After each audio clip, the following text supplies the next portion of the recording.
let me try to explain this. Yes, please. Yeah, the Sex Purchase Act only covers physical meetings before this summer, which means that the sex buyer needs to go to the woman and have sex with her in order for it to be criminal. But what happens if he gets contact with the woman through Snapchat or any other kind of digital arena, and he tells her that I want to pay you 1,000 if you could do different types of sexual acts on yourself. I pay you for that. That was only criminalized before if the person that sold the material was under the age of 18, a minor. But we couldn't do anything about a 50-year-old man that bought pornographic material from an 18-year-old woman. But the law was changed this summer, which means that now it's also criminal for a man to buy recorded pornographic material from a 25-year-old woman. So the Sex Purchase Act today is extended not only to cover physical meetings, but also to cover digital meetings.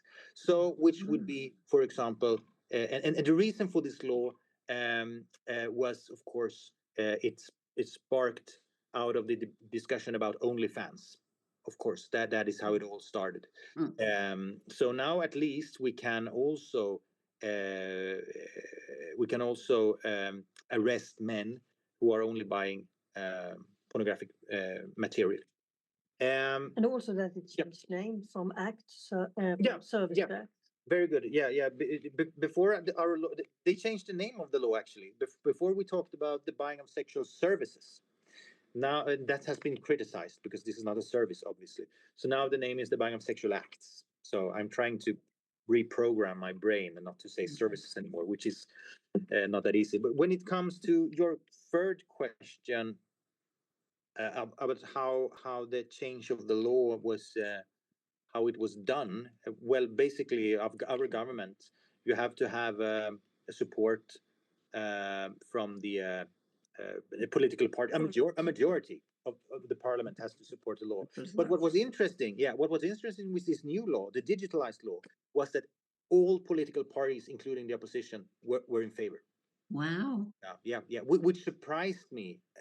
Because the debate in Swedish society were very intense, and we had a lot of Swedish so-called OnlyFans creators that were out in the discussions and said this will ruin my life, and I will not be able to have an income anymore, and it's it's so bad for me and stuff like that.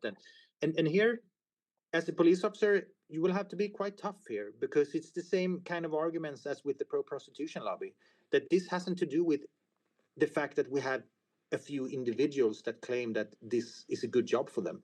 I mean, then you have to take another job, or you have to move to another country, because we do not want prostitution in Sweden. That's the ground core. It's an enemy to equality between men and women, and we do not want it.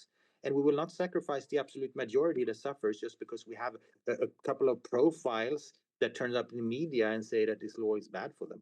So it was a huge step with this new extended law, and we will see how it comes to practice, because we need, of course, our Supreme Court to give us a little bit of guidance on where to draw the lines between the different cases, because this is not a ban on pornography that we don't have in Sweden. This is a ban on buying pornographic material from that has been specifically made for you, which means that we need a little bit guidance from the court where to draw the lines. Right.